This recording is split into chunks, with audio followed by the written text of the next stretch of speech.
You know what's funny about life in space? People imagine sleek uniforms, bold command decisions, and epic space battles. But let me set the record straight. Most of us spend our days crawling through maintenance tubes, fixing busted recyclers, and dodging someone's floating lunch in zero-gravity sections. Real glamorous. The name's Alex Grayson, and I'm what they call an infrastructure maintenance specialist aboard Outpost Orion-7. Translation: I'm the guy who unclogs waste systems and rescues pets that chew through power conduits. Grayson, we've got a situation in Section 9. Crackled my comm supervisor Elena Park's voice, had that perfect mix of irritation and resignation I'd come to know well over the past 4 years.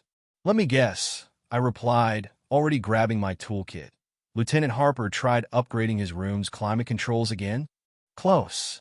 He wanted better water pressure. Now, there's a miniature Niagara Falls in the corridor. I couldn't help but laugh. That man's obsession with Earth-standard showers is going to get him spaced one day. Momentum carried me through the cramped maintenance tunnel toward the latest disaster. Life aboard Orion-7 had a rhythm. Wake up, fix something, choke down protein paste, fix something else. Dodge drone arms unloading supplies, fix 3 more things, and sleep. Rinse and repeat until retirement or madness. The station itself was a marvel of engineering and questionable budgeting. A giant wheel spinning just fast enough to create gravity on its outer ring, while the hub stayed weightless, a perfect setup for labs, storage, and giving rookies space sickness. After dealing with Harper's personal rainforest, my data pad shrieked, loud, urgent, and nothing like the typical coffee spill alarms. Control? You seeing this? I muttered, staring at the wild energy patterns dancing across my screen. Confirm, Grayson, came Park's tense reply. We're picking up. Wait, that can't be right. What can't be right? The signal pattern doesn't match anything in our database. Of course not, I groaned, already heading to the nearest access panel. Because having a normal day would be too much to ask. The signal was unlike anything we'd seen. Complex, almost melodic, with a pulse that made my teeth itch. Grayson, Park whispered, we're classifying this as a potential first contact event. Stay put until security. Her warning was cut off by a burst of static. My data pad exploded with scrolling symbols, and through a nearby viewport, I caught a glimpse of something streaking across the stars, a deep, radiant purple. Well, I muttered, there goes the maintenance schedule. The streak resolved into a ship, or something like one. It looked like a giant crystal with engines slapped on, trailing a glittering wake of debris. Control, this thing's heading straight for our cargo bay. I yelled, already sprinting through the maintenance tunnels. The defense grid's offline, Park replied, her voice shaking. The energy signature, it's scrambling our systems. Perfect, I muttered. Red lights flared as emergency protocols activated. I reached the cargo bay just in time to override the doors. The ship was small enough to fit, barely. If I timed it right, the bay's magnetic field would catch it. If not, we'd be getting a new hole in the station. The crystalline craft tumbled in like a drunk acrobat, scattering sparks that looked like rainbows. The magnetic field snagged it, barely. It settled with a sound like shattering glass mixed with wind chimes. Grayson, what the hell did you just do? Park's voice was a mix of fury and disbelief. I saved us a skylight, I said, resetting the atmosphere controls. As the pressure equalized, I approached the strange ship. Up close, it was even more alien. Its crystalline surface pulsed with light patterns that made my eyes ache. A section dissolved, revealing an entryway. Inside, the ship was a masterpiece of geometry, angles and fractals that somehow felt alive. And then I saw her. She was humanoid, thank the stars, but barely. Her skin shimmered like frosted glass with streaks of violet beneath.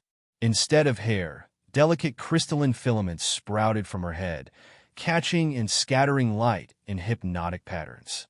But her eyes stopped me cold.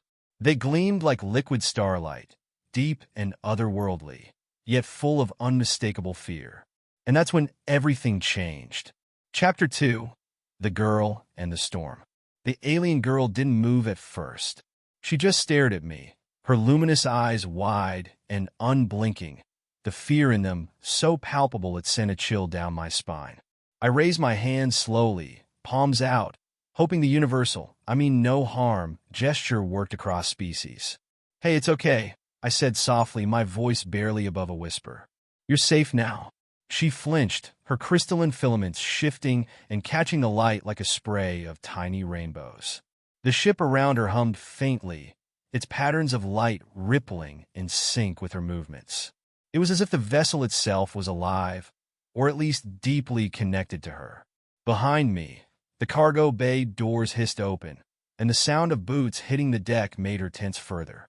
"Grayson!" Supervisor Park's sharp voice cut through the air, followed by the clatter of a security team in full gear. "Step away from the alien." I turned, holding up a hand to stop them. "Easy, Park. She's scared out of her mind. Let's not make this worse." "Protocol is protocol," Park said, her expression hard but her voice wavering. "We don't know what she's capable of." "Neither does she," I replied, glancing back at the girl. She was shrinking further into the crystalline structure of the ship, her hands pressed against her chest in a defensive posture. The security team raised their weapons, the hum of energy rifles charging filling the air. The girl's filaments bristled like a startled animal, and the ship responded, its glowing patterns intensifying. A low, throbbing vibration pulsed through the bay. "Stand down," I shouted, stepping between the girl and the weapons. "Grayson, what the hell are you doing?" Park snapped. "She's not attacking us." I snapped back. "She's scared. Look at her." The alien girl's eyes flicked between me and the security team. I could see it in her gaze. She didn't understand the words, but she understood the weapons pointed at her. And she was ready to fight back if she had to. "Lower your weapons," I said, my voice firm. The security chief hesitated, glancing at Park for confirmation. "Grayson," Park said in a warning tone, but I held her gaze. "If you don't lower those guns, this is going to go bad fast," I said. "For all of us?" After a tense moment, Park exhaled and nodded. "Stand down," she ordered. The security team reluctantly obeyed, lowering their rifles but staying on edge. The girl's filaments relaxed slightly, the glowing patterns on the ship dimming in response. "See?" I said, turning back to her. "No one's going to hurt you." I took a cautious step closer, and to my surprise, she didn't retreat. Instead, she tilted her head, studying me with those starlit eyes. Slowly, she extended a hand toward me, her fingers delicate and faintly translucent. "Grayson, what are you doing?" Park hissed. I ignored her, holding my hand out toward the girl. She hesitated, then touched my palm lightly. Her skin was cool and smooth, like frosted glass. A strange warmth spread through me at the contact. Not physical, but something deeper, like an echo in my mind. Images flashed in my head, too quick and fragmented to make sense of. A sky filled with streaks of fire, a world shattered into shards, and a terrible, overwhelming sense of loss. I stumbled back, breaking the connection. The girl recoiled, her eyes filled with regret. "What just happened?" Park demanded. I think she was trying to communicate," I said, shaking my head to clear the lingering echoes. The girl stepped forward again, her movements slow and deliberate. She pressed a hand to her chest, then pointed to me. "Grayson," I said, pointing to myself. "Grayson." Her lips parted slightly, but no sound came out. She touched her chest again, her fingers splaying over the translucent surface. "Do you have a name?" I asked gently. She tilted her head again, then pointed to herself and let out a soft, musical hum. It wasn't a word exactly, but it carried a melody, a feeling. "Okay," I said. "How about Faya? Can I call you Faya?" Her filaments shimmered, and the corners of her mouth curved into the faintest smile. "Faya it is," I said, smiling back. Park stepped forward, her arms crossed. "Grayson, we need to quarantine her and the ship until we figure out what's going on. You know that." "Sure," I said, turning to her. "But you quarantine me with her." "What?" "I'm the only one she trusts right now," I said. "You send her to some lab without me, and you'll lose whatever chance we have to learn anything from her. Or to keep her calm." Park stared at me for a long moment, then sighed. You're lucky I don't have anyone else to deal with this mess. She turned to the security chief. Set up an isolation zone around the bay. Grayson stays inside with the alien. No one gets close without my approval. The chief nodded, barking orders to his team. As the crew set up barriers and containment fields, I looked back at Faya. She was watching me, her eyes filled with something I couldn't quite place. Hope, maybe? Or trust? Don't worry, I said softly. We'll figure this out together. But even as I said it, I couldn't shake the feeling that this was only the beginning. Chapter 3. The Message Within. The isolation zone around the cargo bay was tight. Triple reinforced barriers, energy fields, and more security personnel than I'd ever seen on Outpost Orion-7. Inside, it was just me, Faya, and the strange crystalline ship that seemed to pulse faintly, as if alive. The hum it gave off was low and constant, almost soothing. Faya sat on the floor near the ship, her legs crossed in a way that made her seem younger than she probably was. Her filaments swayed faintly, catching the bay's harsh lights and scattering them like shards of sunlight through a prism. I crouched down a few feet away, careful not to startle her. So, Faya, I began, resting my arms on my knees. You're from out there somewhere. And now you're here. Any chance you can help me figure out why? She tilted her head at me, her expression curious but unreadable. It was like trying to have a conversation with the stars themselves. The silence stretched, punctuated only by the occasional buzz of calm chatter from the guards outside. I sighed, rubbing a hand over my face. Okay, maybe this'll help. I pointed to her, then gestured to the ship. Your ship. What happened to it? To you. Faya's filaments trembled slightly, her gaze dropping to the floor. Her hands pressed against her chest again, and for a moment, I thought she was going to shut me out. But then she looked up, her crystalline fingers brushing against the floor in a slow, deliberate pattern. A soft hum filled the air, different from before. The lights on the ship behind her began to pulse in time with the sound. The patterns shifted, rearranging themselves into something that looked almost intentional. Is that? I leaned closer, squinting at the lights. Is that a language? She nodded, her expression growing more focused. The patterns repeated, the hum becoming a melody that sent a strange vibration through the air. Control, I called into my comm, keeping my eyes on the shifting lights. Grayson here. Get me someone from linguistics down here. Now. Park's voice crackled back. You think we got a xenolinguist just hanging around?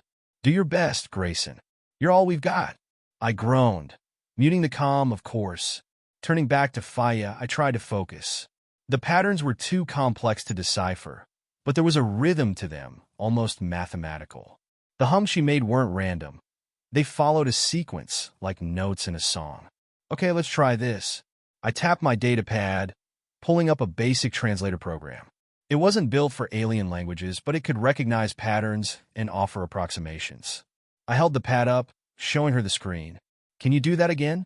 She hesitated, then repeated the sequence, her voice weaving through the air as the ship's lights danced in sync. My data pad beeped furiously, struggling to keep up. After a moment, a crude approximation appeared on the screen. Danger. Chasing. Help. My stomach tightened. Help. Someone's chasing you. Faya nodded, her filaments shimmering with agitation.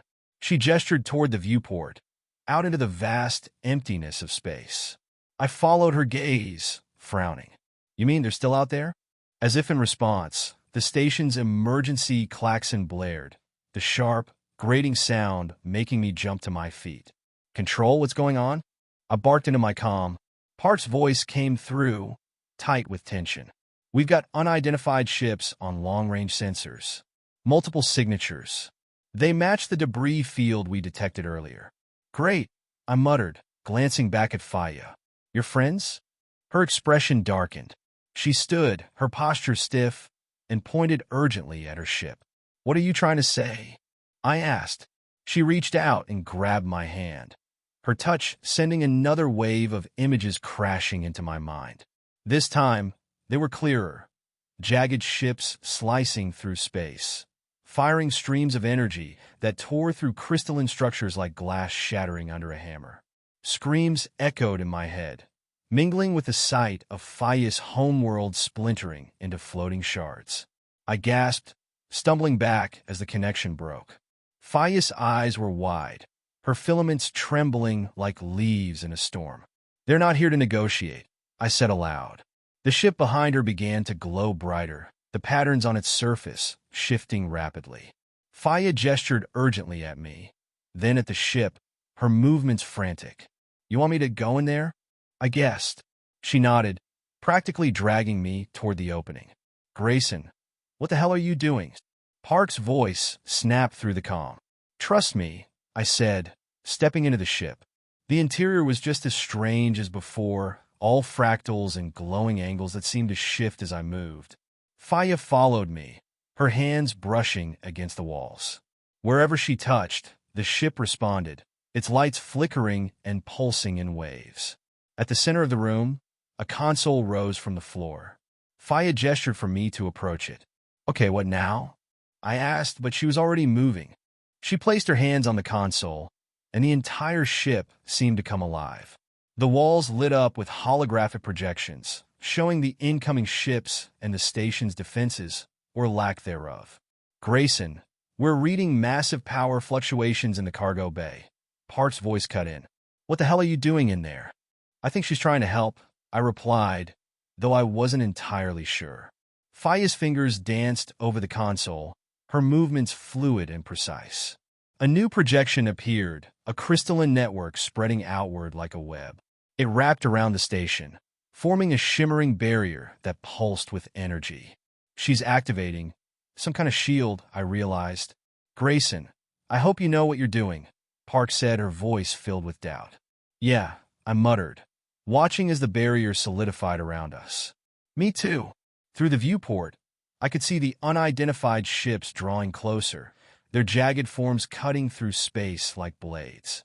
The shield flared, its light growing brighter as the ships opened fire. Faya's hands never stopped moving, her focus unwavering. The first volley of energy slammed into the barrier, sending ripples through the crystalline structure, but holding firm. "Come on, Faya," I whispered. "Whatever you're doing, keep doing it." The second volley hit harder, but the shield absorbed the impact, its glow intensifying. The alien ships hesitated, their movements uncertain. "They're backing off," Park's voice came through, filled with cautious hope.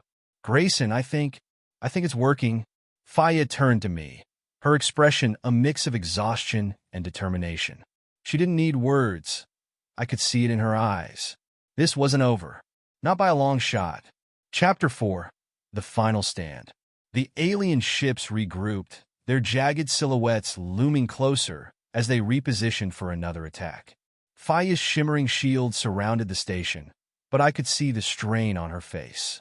Each pulse of energy from her ship seemed to drain her strength, her crystalline filaments dimming with each passing moment.